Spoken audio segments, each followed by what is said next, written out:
உங்களால் தூங்க முடியவில்லை, ஆனால் அலாரம் ஆஃப் ஆகிவிடுகிறது. பிற்பாடு மிக அலுவலான வேலையை செய்ய நீங்கள் தோன்றுகிறீர்கள்.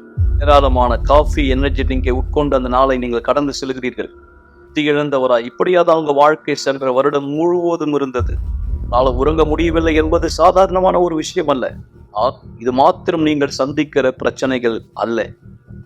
வீட்டில் நீங்கள் பார்க்கிற அந்த நிழல்களை பற்றி என்ன சொல்வது? அப்படி அதிலிருந்து நீங்கள் விடுபட போகிறீர்கள்.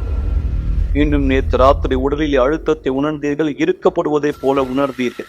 தூக்கத்திலே முரமானதைப் போல உங்களால் அசையவோ அல்லது கத்தவோ கூட முடியவில்லை. உங்கள் உயிரே கூட போகக்கூடிய அளவிற்கு காலை வேலை வருகிறது, மீண்டும் அலாரம் ஆஃப் ஆகிறது. நீங்கள் பரபரப்பான அலுவலை மீண்டும் துவங்குகிறீர்கள்.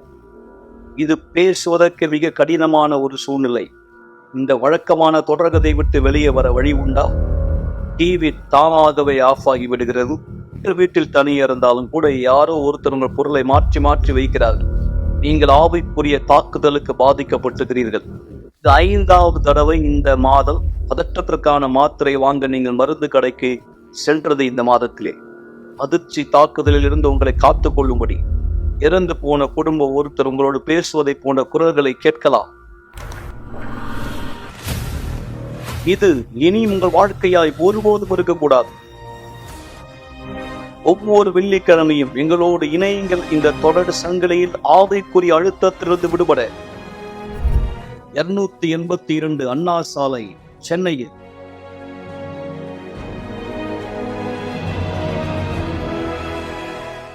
வணக்க மக்களே, சரியாக நீங்க பார்த்த பிரகாரம் இந்த ஆவிக்குரிய அடையாளங்களில் ஒன்றோ அதற்கு மேற்பட்டது உங்களுடைய வாழ்க்கைக்குள்ளாக நீங்கள் திட்டல் பார்த்தால் அல்லது உங்களுடைய குடும்பத்திற்குள்ளாய் பார்த்தால், நாளை தினம் நடக்க போகிற இந்த கூட்டம் உங்களுக்காக விசேஷமானதாக 13 வெள்ளிக்கிழமைகள். நீங்க ஸ்கிரீன்ல இந்த இடத்துல சரியா பார்க்கிற பிரகாரம் 13 வெள்ளிக்கிழமைகள் ஆவிக்குரிய சுவர்கள் உங்களுடைய வாழ்க்கையிலிருந்து விழுவதற்காக. எந்த ஆவிக்குரிய சுவர்கள்? செய்வனைகள், சாபங்கள், பொறாமைகள், அசுத்தங்கள், உங்களுடைய வாழ்க்கையை அழித்துக் கொண்டிருக்கிற எல்லா எதிர்மறையான சக்திகளிலிருந்து தேவனுடைய மாபெரும் வல்லமையை நீங்கள் இந்த உங்கள் வாழ்க்கையில் பார்க்க. எப்படியாக எரிகோ இஸ்ரவேல் புத்திரர்களுக்கு முன்பாக அடைக்கப்பட்ட ஒன்றாய் இந்த இருந்ததோ, தேவன் அவர்களுக்கு வழி நடத்துதலை கொடுத்தார்.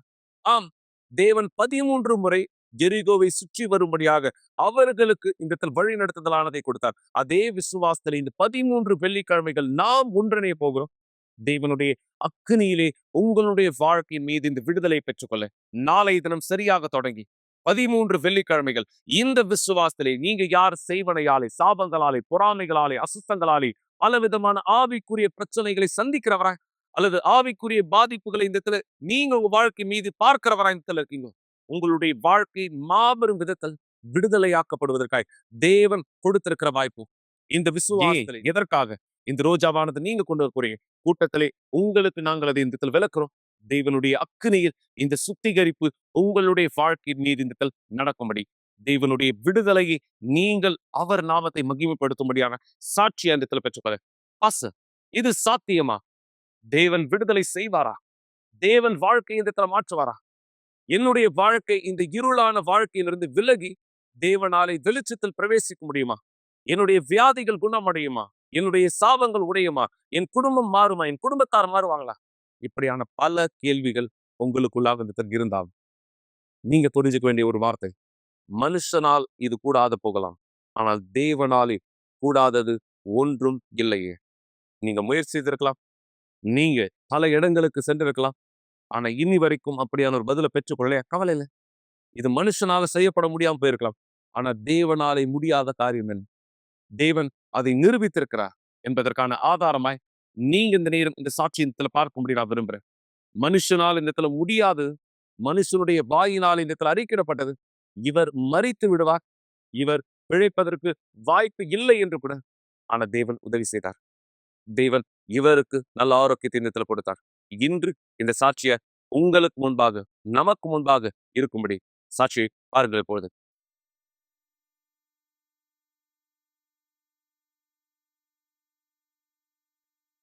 என்னுடைய மனைவி வீட்டுக்கு வர நேரத்துல ஒரு மிகப்பெரிய விபத்து நடந்து அவள் படுகாயமானாள்.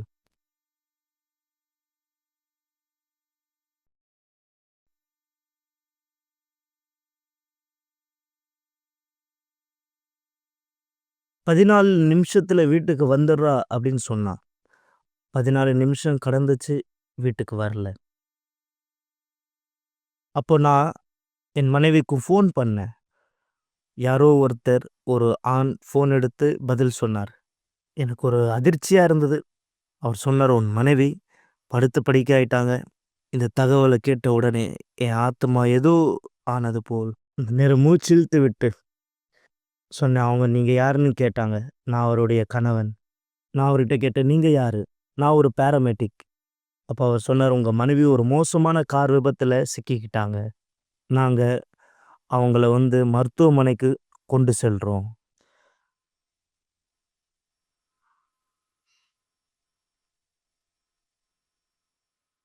எப்போ நான் அங்க போனேனோ, நான் அங்க போய் பார்க்கும்போது இந்த ஃபோட்டோல இருக்கிற மாரி, இந்த ஒரு தள்ளு வண்டியில, மரக்கட்டு தள்ளு வண்டியில, இந்த சூழ்நிலையில தான் அவங்க இருந்தாங்க. ஏன்னா, அவங்க இருந்த நிலைமை இன்குபேட்ல வைக்கப்பட்டிருந்தது. எப்படி? ஏன்னா, கார் விபத்து ஏற்பட்ட உடனே முகம் 2ஆ பிளந்தது. முகத்துல இடப்பக்கம் 12 விதமான எலும்பு முறிவு. அப்ப நான் பார்த்தேன், தலைப்பகுதி, நடுப்பகுதி 12 விதமான எலும்பு முறிவு. அவங்களுடைய புருவம் தள்ளி இந்த பக்கம் வந்தது. நரம்பு, அந்த சதை எல்லாமே வெளிய தெரிஞ்சது. 3 விதமான இருதய குழாய்கள் நின்று போனது. கடைசியா சொல்லப் பார்த்தா, அதாவது அவங்க இறந்துட்டாங்க. நேர்மையா சொல்லணும்னா, அவங்களுக்கு இருந்தது 21 நிமிஷம் தான். 15 நிமிஷம் மருத்துவ இயந்திரங்கள் எல்லாமே நின்னு போயிடுச்சு. ஒரு நரம்பு மட்டும் துடிச்சுன்னே இருந்தது. அந்த சிபிஆர்ல ரேஞ்ச் ஆனது காட்டிக்கிட்டே இருந்தது. அப்போ அவங்கள நேரா ஆப்பரேஷன் செய்யக்கூடிய இடத்துக்கு கூட்டிட்டு போயிட்டாங்க. இது ராத்திரி 11 மணிக்கு நடந்தது. என் பேரு மிலேனா. அடர்வாமாங்கிற ஸ்டேட் ஹாஸ்பிட்டல்ல நான் தியேட்டர் நர்ஸா இருக்கேன். சான் பேட்ரோங்கிற ஒரு இடத்துல நடந்த கார் ஆக்சிடென்ட் மூலமா ஒரு பேஷண்ட் நடுராத்திரி நமக்கு இந்த இடத்துல வரப்போறாங்கங்கிற செய்தி எங்களுக்கு அப்பதான் கிடைச்சது. அந்த பேஷண்ட் இருந்த நிலைமை ரொம்ப மோசமா இருந்ததுன்னு நாங்க எதிர்பார்க்கல. அவங்க வந்த விதத்தை பார்க்கும்போது அவங்க உயிர் வாழ்றதுக்கான நம்பிக்கை கூட அவ்வளவா இல்ல. ஆப்பரேஷன் செய்யக்கூடிய நேரத்துல அவங்க சொல்லியிருந்தாங்க, முகத்த தெச்சிருக்கிறோம். ஏன்னா, முகம் 2ஆ பிளந்திருந்தது. இப்படிதான் இருந்தது. அவங்களுடைய முகம் இப்படிதான் தெச்சிருந்தாங்க. ஏன்னா, மருத்துவர் சொன்ன வார்த்தை, 1% மட்டும் தான் இவங்களால இருக்க முடியும். ஒருவேள அத அவங்களால சமாளிக்க முடியலன்னா, அவங்களுடைய கதை முடிஞ்சுது.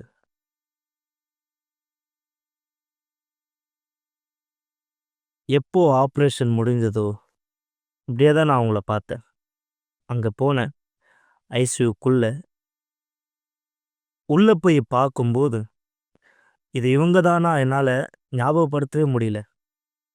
அன்னைக்கு பார்க்கும்போது எனக்கு அந்த அளவுக்கு ஆச்சரியமா இருந்தது. எனக்கு கவலையா இருந்தது. ஏன்னா நர்ஸ் கேட்கும்போது, "உங்களுக்கு பசங்க இருக்காங்களா?" நான் சொன்னப்போ, "எனக்கு பொண்ணு இருக்காங்க." என்னுடைய மனைவி தல அசைச்சு வேதனையா இருந்தாங்க. "உங்களால பேச முடியல." நான் நெனச்சேன், என் மனைவி இறந்துட்டானா, இனிமே நான் தான் என் பொண்ணுக்கு. ஒவ்வொரு முறை நான் போய் பார்க்கும்போது, என்னுடைய மனைவிய ஐசியூல கோமா ஸ்டேஜ்ல இருந்தாங்க. மருத்துவர் சொல்ற வார்த்தை, "அவங்களால உயிர் பிழைக்கவே முடியாது."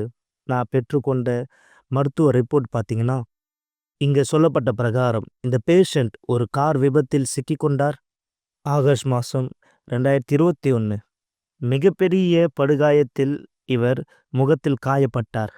தற்செயலாய் அவருடைய முகத்தை தேய்த்திருக்கிறோம். அவர் பிழைக்க முடியாது. இந்த செய்தி தான் எனக்கு கிடைச்சது.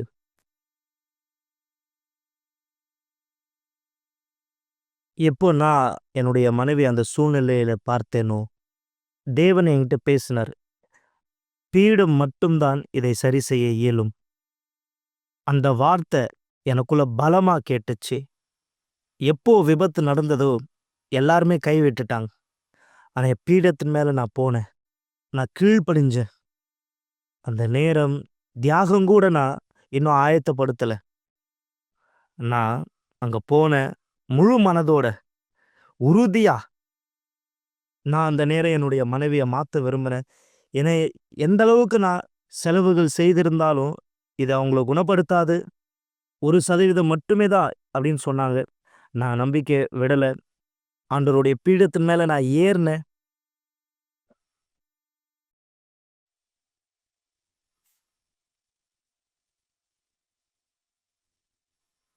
அப்போ நான் தேவன்கிட்ட பேசினேன். தேவன்கிட்ட சொன்னேன், நான் இன்னொரு கல்யாணம் பண்ண விரும்பல ஆண்டவரே.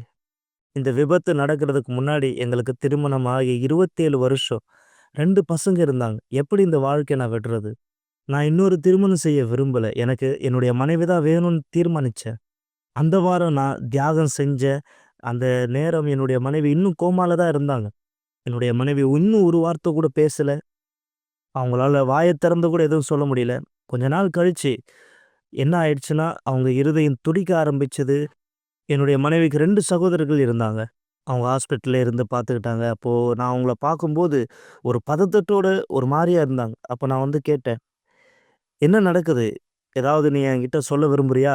அப்போ அவங்க சொன்னாங்க, "நான் சொல்றத நீ கேட்க ரெடியா இருக்கிறியா? நான் என்ன சொல்ல போறேன்ட்டு." "பரவால்ல சொல்லு" அப்படின்னு நான் அவங்ககிட்ட சொன்னேன்.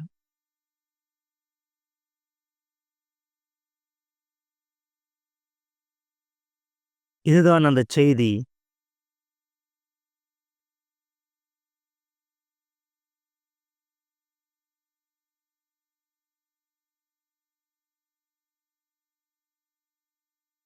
நான் இங்க இருக்கேன். நான் இங்க இருக்கேன் பாஸ்டர் உயிரோட. 18 நாளுக்கு அப்புறமா தான் நான் கண் விழிச்சேன். எனக்கு ரொம்ப குழப்பமா இருந்துச்சு. நான் எங்க இருக்கேன்னு தெரியல. என்ன நடக்குதுன்னு எனக்கு தெரியல. நான் மறு உத்தரவு குடுத்த பிற்பாடு, எனக்கு அந்த நேரத்துல சாப்பிடணும்னு மட்டும் தான் தோணுச்சு. நான் அதுக்காக ஏங்கிக்கிட்டு, கத்திக்கிட்டே இருந்தேன். எனக்கு உணவு வேணும், தண்ணி வேணும். ஆனா என்னால சாப்பிட முடியாது. ஏன்னா எனக்கு ட்ரக்கியாஸ்டமிங்கிற சுவாச டியூப எனக்காக செலுத்தியிருந்தாங்க. ஆனா நான் சாப்பிட விரும்பினேன். எனக்கு தண்ணி வேணும், எனக்கு சாப்பாடு வேணும். அந்த தருணத்துல தான் எனக்கு மயக்கம் கொஞ்சம் கொஞ்சமா கம்மியாச்சு. இன்டியூபேஷன்ல வச்ச என்னோட டியூப எடுத்துட்டாங்க. வெறும் ட்ரக்கியாஸ்டமிங்கிற டியூப மட்டும் எனக்குள்ள வச்சிருந்தாங்க. சிகிச்சை முறைகள் எனக்குள்ள பலன் அளிக்குதுங்கிறத தெரிஞ்சுக்கிட்ட பிற்பாடு, எனக்கு தண்ணி குடுக்க ஆரம்பிச்சாங்க. அதற்கு மேற்கொண்டு நான் செல்ல ஆரம்பிச்சேன். 3 வருஷ காலமா அவங்கள தொடர்பு கொள்ளக்கூடிய எந்த விதமான தகவலும் எங்ககிட்ட கிடையாது. அவங்கள பத்தி செய்திகள் எனக்கு தெரியும். நான் கேட்டிருக்கேன். ஆனா அவங்களுடைய தொடர்பு தகவல் எதுவுமே எனக்கு தெரியாது. ஆனா இப்போ நான் அவங்கள நேரடியாவே பார்த்தேன். இது ரொம்பவும் சந்தோஷமா இருக்கு. மேலும் அவங்க நல்லபடியா சாதாரணமா எல்லார போல வாழ்றாங்கங்கிறத நான் தெரிஞ்சுக்கிட்டேன். நாங்க எப்படி மக்கள பார்த்துக்கிறோமோ, அந்த மாதிரி இன்னைக்கு அவங்க மக்கள பார்த்துக்கிறவங்களா இருக்காங்க. எங்களால உறுதியா சொல்ல முடியும். இந்த பேஷண்ட் உண்மையாவே தேவனுடைய அதிசயத்தினால உயர்த்தப்பட்டவங்களா இருக்காங்க. இன்னைக்கு நான் இங்க இருக்கேன். என்னுடைய குடும்பத்தாரோட இருக்கேன். என் கணவரோட இருக்கேன். இன்னைக்கு என்னுடைய உண்மையான மகிழ்ச்சி, சந்தோஷம் என்னன்னா, ஆலயத்துக்குள்ளாக இருக்கிறது மட்டும்தான். எங்களால ஆண்டவராகிய இயேசு என்ன அவங்க வாழ்க்கையில செய்ய முடியுங்கிறத மக்களுக்கு சொல்ல முடியுது. அவங்க அத நம்புனாங்கன்னா, அவங்களுடைய வாழ்க்கைய முழுமையா அர்ப்பணிப்பாங்க. இன்னைக்கு நான் இருக்கிற விதத்த பார்த்து அத ஏத்துக்கணும்னா, உண்மையாவே கடினமா இருக்குங்கிறத நான் உணர்ந்திருக்கேன். ஆனா, இப்போ நான் கண்ணாடிய பார்க்கும்போது, "நீ ரொம்ப அழகா இருக்கன்னு" நான் சொல்லுவேன். ஏன்னா, எல்லாவற்றுக்கும் மேலாக பரிசுத்த ஆவியானவர் எனக்குள்ளாக வாழ்ந்து கொண்டிருக்காரு. அவர் தான் என்னை இந்த விதத்துல உணர வைக்கிறாரு. சில நாட்களுக்கு முன்னாடி என்னுடைய கணவர் கேலி செஞ்சு சொன்னாரு, "இங்க பாரு, உனக்கு இங்க ஒரு கண்ணு கிடையாது. ஆனா பரலோகத்துல உனக்கு 2 கண்களும் இருக்கும்னு" சொன்னாரு. இது உண்மை. எனக்கு 1% உயிர் வாழ தான் வாய்ப்பு இருந்தது. மேலும் என் குடும்பத்தார் இடத்துல சொல்லியிருந்தாங்க, இறுதி சடங்குல வைக்க திறந்த வழியா இருக்கிறதுக்காக என்னுடைய முகத்த தைப்பாங்கன்னு. அந்த 1% வாய்ப்ப மட்டும் தான் நாங்க பீடத்து மேலாக வைத்தோம். மேலும் 100% விசுவாசத்த நாங்க பீடத்து மேல வைத்தோம். இன்னைக்கு அது 1000% எங்களுக்கு பதில் அளிச்சுக்கிட்டு இருக்கு. சரியாக மக்களே, நீங்க பார்த்த பிரகாரம் இவர் மரித்து அடக்கம் பண்ணப்பட்டு இருக்க வேண்டியதாய் இருந்தது. சரியா இல்லைங்களா? இவர் அறுவை சிகிச்சைக்கு இந்த இடத்துல சென்றாலும் கூட இவர் பிழைப்பது எவ்வளவு கடினம் என்று மருத்துவர்களால் இந்த இடத்துல சொல்லப்பட்டதாய் கூட இந்த இடத்துல இருந்தது. அந்த அளவிற்கு நிஜம். இவருடைய சிகிச்சைக்கு மருத்துவர் கவனம் கூட செலுத்தாத ஒருவராய் இந்த இடத்துல இருந்தார். ஏன்னா இவர் ஏறக்குறைய இந்த இடத்துல மரணத்துக்கு நெருக்கமா இருக்கிறார். இவருக்கு முக்கியத்துவத்தை கொடுக்கிறதை விட மற்றவர்களுக்கு முக்கியத்துவம் கொடுப்பது எவ்வளவு முக்கியம் என்பதை அவர்கள் அறிந்து செயல்பட்டதை போல. ஆனா தேவன் இடத்துல வித்தியாசத்தை பார்க்கிறவர் அல்ல. தேவன் கடினங்களை பார்க்கிறவர் அல்ல. தேவன் விசுவாசத்தை பார்க்கிறவர். அந்த விசுவாசம் அவரை பிரியப்படுத்துகிறதா இருந்தால், மக்களே, முடியாததையும் தேவன் முடியக்கூடியதா செய்தலாம். ஒருவேளை நீங்க மருத்துவர் இடத்துல அப்படியான வார்த்தை கேட்டிருக்கலாம். ஒருவேளை உங்களுடைய குடும்பத்தாரை குறித்து நீங்க அப்படியான வார்த்தை கேட்டிருக்கலாம். இந்த நேரம் சரியாக இன்னைக்கு நீங்க அப்படியான ஒரு வார்த்தை இந்த இடத்துல கேட்டிருக்கலாம். நீங்க இந்த நேரம் வீட்டுல அழுதுட்டு இருக்கீங்க. உங்களுடைய குடும்பத்தாருடைய சூழலை குறித்து நீங்க கவலைப்பட்டு இருக்கீங்க. உங்களுடைய கணவனோ, உங்களுடைய தகப்பனோ, உங்களுடைய பிள்ளைகள் குறித்தோ நீங்கள் கேட்ட அந்த வார்த்தை உங்களுடைய இருதயங்களை நொறுக்கினதா இந்த இடத்துல இருக்கிறது. ஆனா இது மனுஷரால் கூடாமல் போகலாம். தேவனால முடியாதா? சோதிச்சு பாருங்க. தேவனால இந்த இடத்துல முடியாதா? சோதிச்சு பாருங்க. எனக்கு இந்த நபர் விசுவாசத்தை வெளிப்படுத்துகிறார். தேவன் உதவி செய்தார். அப்போ உங்களுக்கு விசுவாசமானது இந்த இடத்துல இருக்குன்னு சொல்றீங்கன்னா அது தேவனிடத்துல காண்பீங்க. என் மீதோ ஆலயத்தின் மீது அல்ல. உங்களுடைய விசுவாசம் தேவனுடைய அதி அற்புதமான பதிலை உங்க வாழ்க்கையில் இடத்துல கொண்டு வர முடியாது. மக்களே, நீங்க இருக்கிற அதே இடத்துல உங்களுடைய விசுவாசத்தை பயன்படுத்துங்க. தேவன் இந்த சூழலை இடத்துல மாற்ற முடியும். இந்த வியாதியை தேவன் நீக்க முடியும். அவர் ஆரோக்கியத்தை இந்த இடத்துல கொடுக்கிறவராய். இந்த சாபங்களை தேவன் உடைக்க முடியும். அவர் விடுதலையை உங்களுக்கு கொடுக்கிறவராய். தேவன் மாறாத ஒருத்தராய் இருக்கிற காரணத்தினாலே, எனவே உங்க பகுதியை நீங்க செய்யும். தேவன் அவர் தன் பகுதியை செய்ய வல்லவராய் இருக்கிறார். குறிப்பாக தேவன் விசேஷித்த அதி அற்புதமான காரியத்தை செய்வதிலே வல்லவர். வல்லவர். அவர் செய்கிற காரியத்தை நம்மால் இந்த இடத்துல யோசித்து கூட பார்க்க முடியாதபடி தேவன் உதவி செய்கிறவராய் இந்த இருக்கிறார். அந்த உதவி உங்களுடைய வாழ்க்கையின் மீது நிஜமாகும்படி நீங்க இந்த இடத்துல இன்னொரு சாட்சியை இந்த இடத்துல பார்க்க போறீங்க. இந்த சாட்சியிலே இந்த நபர் யாராக இருந்தார்? ஒருவேளை நீங்க உங்க பிள்ளையை குறித்து கவலைப்பட்டு வச்சுக்கீங்களா? இது உங்களுக்கான சாட்சியும் கூட சொல்லலாம். தேவன் எப்படி உதவி செய்தார், எப்படியாக ஒரு வாழ்க்கை மாறியது, தேவன் விடுதலையை பார்க்கும்படி இந்த சாட்சி குறிப்பாடு விசுவாசத்தில் ஒன்றிணைந்து இருக்கிறேன். இந்த விடுதலையை உங்கள் மீதும் உங்களுடைய குடும்பத்தார் மீதும் அறிக்கையிடும்படியாக தேவனுடைய மாபெரும் வல்லமை உங்க வாழ்க்கையில் வெளிப்படுத்தப்பட சாட்சி பிற்பாடு இணைந்திருக்கலாம். தேவனுடைய அக்கினியிலே இந்த உடன்படிக்கையின் ஜெபத்தை செய்யும்படியாக.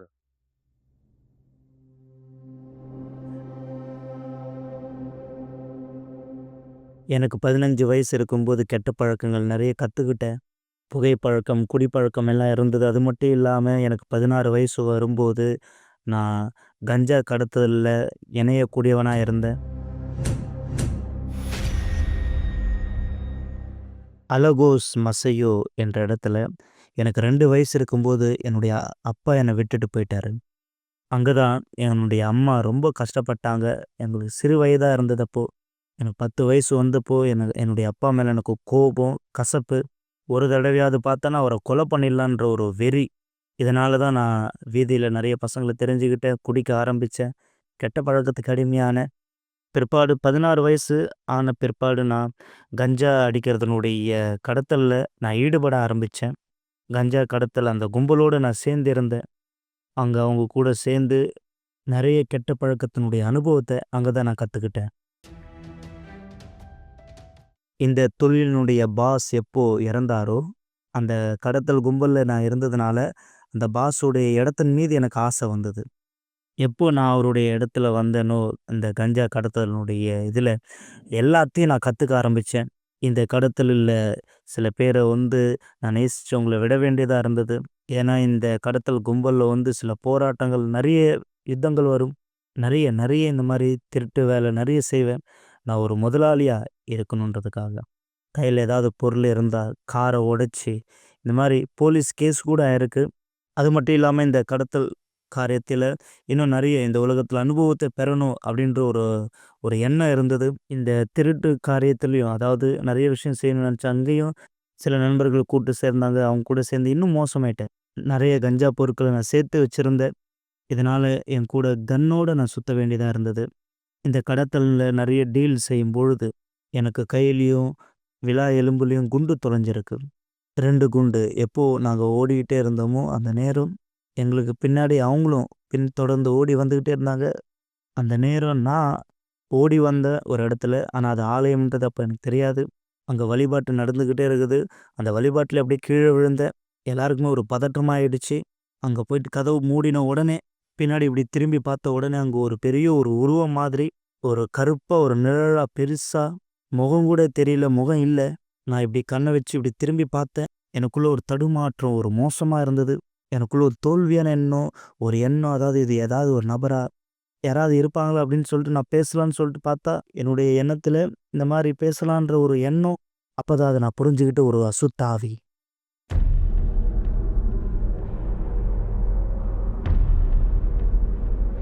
தோட்டம் நுழைஞ்ச அந்த இடத்துல நெறைய ரத்தம் போயிடுச்சு. என்னுடைய உடம்பெல்லாம் தோலெல்லாம் அப்படியே வெள்ளையா ஒரு மாரி ஆயிடுச்சு. என்னுடைய நினைவுகள் என்னை விட்டு போற மாரி இருந்தது. அப்போ எண்ணத்துல இந்த மாரி ஓடுது. நான் பேசல. ஆனா எண்ணத்துல இந்த மாரி ஓடுது. அப்ப நான் சொன்னேன், "ஆண்டவரே, நான் என்னென்ன பண்ணிட்டேன், என் மீது இரக்கமா இருங்க ஆண்டவரே. என்ன மன்னிச்சிடுங்க. எனக்கு ஒரு வாய்ப்பு குடுங்க. என் வாழ்க்கைய மாத்துங்க." அங்க தான் எனக்கு மூச்சு வந்த மாரி, அதாவது மூச்சு இழுத்து விடுற மாரி, நார்மலா சுவாசமா வர ஆரம்பிச்சது. அதுக்கப்புறம் நெறைய ரத்தம் போயிட்டே இருந்தது. நெறைய ஒரு சூழ்நிலை, இல்ல ஒரு டாக்டர் கிட்ட போலாமா? இல்ல வீட்டுக்கு போயிடலாமா? இந்த எண்ணம் மனம் திரும்புறது கிடையாது. "நீ அங்கேயே சாவணும்." அப்படின்ற எண்ணம். ஆனா எல்லாமே மாறிடுச்சு. அதாவது டாக்டர் பார்த்தாரு. ஏன் இது நடந்தது? ஏன்னா கடத்தல் கும்பல்ல தலைவனா இருக்கிறவங்கள சாகடிக்கணும். இதெல்லாம் நடந்து முடிஞ்ச பிற்பாடு ஒரு நாள் வீட்ல இருந்து குடிச்சுக்கிட்டே இருந்தேன். அப்போ வாலிப கூட்டத்திலேருந்து சில பேர் வந்தாங்க. கூட பாஸ்டரும் இருந்தாரு. அவங்க மத்தியில. அப்போ அவங்க கதவ தட்டி கூப்பிட்டுருந்தாங்க. எப்போ நான் அந்த கதவு ஆனது திறந்தனோ, ஆலயத்தினுடைய வாலிபர்கள் இருந்தாங்க. அப்போ நான் வந்து சொன்னேன், "என்னடா சர்ச்சில இந்த திரும்ப சர்ச்சா?" அப்போ பாஸ்டர் பேசினாரு. மகனே எப்படி இருக்க? நல்லா இருக்கியா?" அப்படின்னு சொல்லிட்டு கேட்டார். அப்ப நான் சொன்னேன், "பரவால்ல, பரவால்ல இப்போ நல்லா இருக்கேன்." அப்போ அவர் சொன்னாரு, "அதாவது பாரு மகனே, நீ ஒரு பாரத்த சுமக்கிற, அந்த பாரத்த உன்ன விட்டு நீக்க விரும்புறேன் நானு." அப்பதான் அவர் எனக்கு ஒரு வார்த்தை சொன்னாரு. இயேசு வந்து சொன்ன வார்த்தை போல, "வருத்தப்பட்டு பாரம் சுமக்கிறவர்களே, நீங்கள் எல்லோரும் இடத்தில் வாருங்கள். அப்பொழுது உங்களுக்கு இளைப்பாறுதல் தருவேன்." எப்போ இந்த வார்த்தை சொன்னாரோ, அதாவது என் வாழ்க்கை பாரமா, வேதனையா இருக்கிறது எனக்கு புரிஞ்சுது. அப்போ ஆண்டவருடைய வசனம் என்ன வந்து அதிலிருந்து விடுதலையாகும்படி செய்தது. அப்போதான் அவர் சொன்னார், "உன் வாழ்க்கை மாறும். உன் வாழ்க்கை புதிதா இருக்கும். நீ இதே போல இருக்க மாட்ட. நீ ஆண்டவருடைய ஊழியத்த செய்வ." அப்ப நான் சொன்னேன், "பாஸ்டர் விளையாடாதீங்க பாஸ்டர்."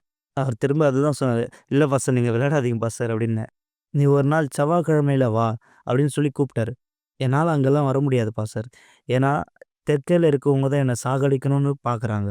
என்ன சாகடிக்கணும்னு நினைக்கிறவங்க எல்லாருமே அங்க தான் இருக்கிறாங்க. ஒரு வேளை நான் அங்க வந்தேன்னா, கண்டிப்பா என்ன சாகடிச்சுருவாங்க. அப்போ அவர் சொன்னாரு, "மகனே, யாராவது உன்ன சாகடிக்க வந்தாங்கன்னா, முதலாவது அவங்க என்ன சாகடிக்கணும். ஏன்னா தேவன் வாக்கு குடுத்திருக்கார். அவர் நம்மள பாதுகாப்பார். நீ தனியா வரல. உன் கூட தூதர்கள் வருவாங்க."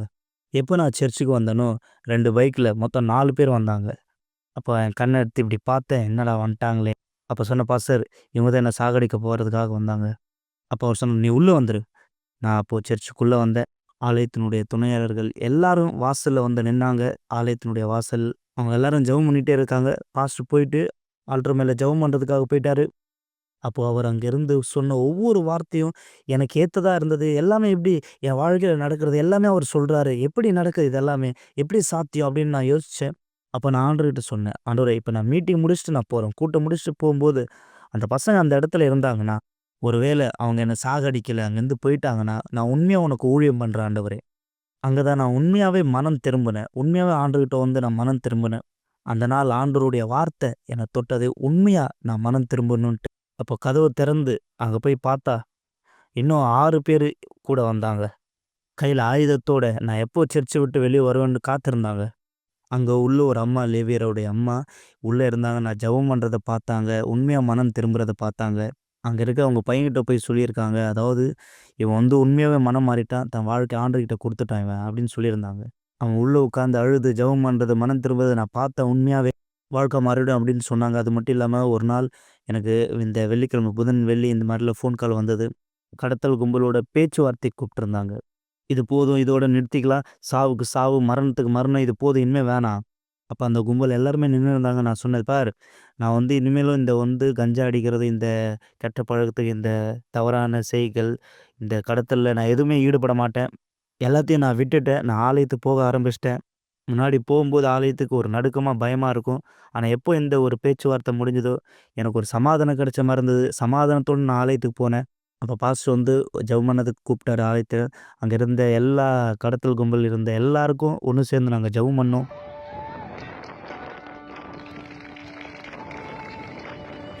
பிற்பாடு நான் எல்லாரையும், "நீங்க எல்லாரும் பிரேயருக்கு வரணும்" அப்படின்னு சொல்லிட்டு அவங்கள அழைத்தேன். "நீங்க வரும்போது கண்டிப்பா உங்களுக்கு சமாதானம் கிடைக்கும் யுனிவர்சல் ஆலயத்துல." அப்போ எல்லாருமே அந்த வழிபாட்டில் கலந்துக்கிட்டாங்க சனிக்கிழமையில். அங்கே எல்லாருமே கடத்தல் கும்பலில் இருக்கிற எல்லாருக்கும் அவர் மீட்டிங் எடுத்தார். எல்லா வாலிப பசங்க. பிற்பாடு அவங்கள ஆலயத்துக்கு கூப்பிட்டோம். எல்லாமே ஆலயம் ஃபுல்லாக நிரம்பிடுச்சு. எல்லாருமே கடத்தல் கும்பலில் இருந்தவங்க தான். 3 மாசத்துல ஆலயம் நன்றாய் வளர்ந்தது. மாறினாங்க நிறைய வாலிபர்கள். அங்கே எல்லாருமே வந்து மனம் திரும்ப ஆரம்பிச்சாங்க. எப்படி அதாவது கஞ்சா, சிகரெட்டு, குடிப்பழக்கம் எல்லாத்துலேருந்து மனம் திரும்பினாங்க. நானும் ஞானஸ்தானம் எடுத்தேன். தேவனிடத்தில் நான் தீர்மானம் எடுத்தது. அது மட்டும் இல்லாமல் முதல்ல எனக்கு வாய்ப்பு கொடுத்தது இஸ்ரவேல் சிறப்பு நிகழ்ச்சி. அதனால் நான் தீர்மானித்தேன், உபவாசம் இருந்தேன், ஃபாஸ்டிங் இருந்தேன். நான் தீர்மானித்தேன் தேவனுடைய பீடத்து மேலே ஏறணுன்ட்டு.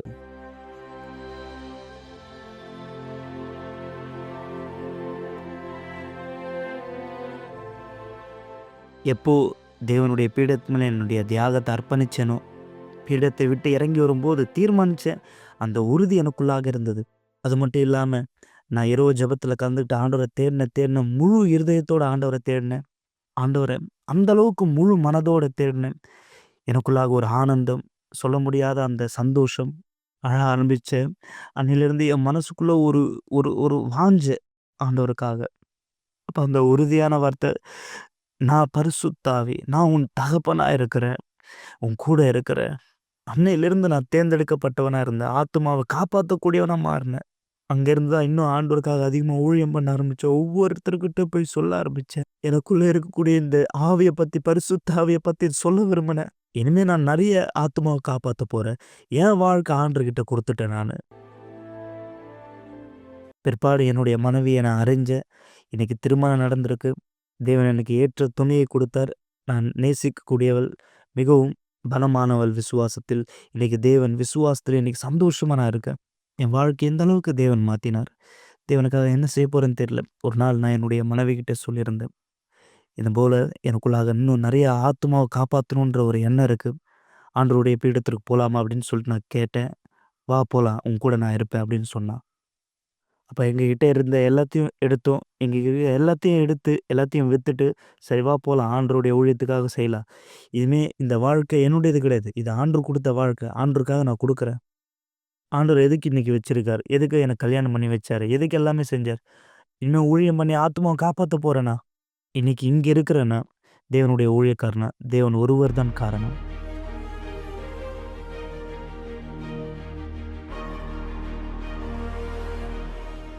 இன்றைக்கு நான் தேவனை தெரிந்து கொண்டு ஆண்டவருடைய ஊழியத்தை நான் செய்ய ஆரம்பிக்கிறேன்.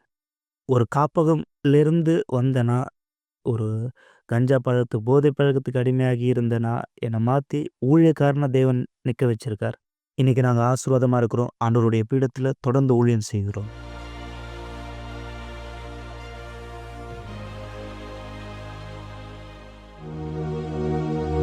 ஒரு கிளாஸ் தண்ணீரை ஆயத்தப்படுத்திக் கொள்ளுங்கள் அல்லது தொலைக்காட்சிக்கு அருகாமையிலே வாருங்கள். இந்த நேரம் உங்களுக்கான ஒரு சிறப்பு ஜெபத்தை நாம் செய்ய போகிறோம்.